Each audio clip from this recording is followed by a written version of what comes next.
Hey guys, today I'm going to show you how to change your interior light bulb. So I'm talking about the light bulb underneath over here. Yeah, what you need is a flat screwdriver like this.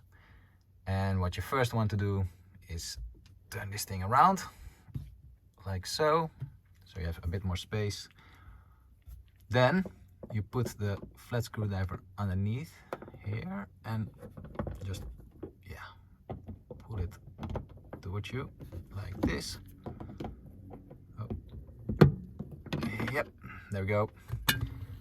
Then you see the light bulb over here.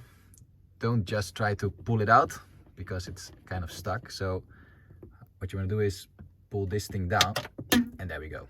So if you order a new bulb, make sure it's a C5W bulb. Also check the size of this bulb, and if you look at my thumb over here, this is a 31 millimeter. And putting it back is very simple. You just put it back like this. Then let's see, the long parts on the top, just click it like this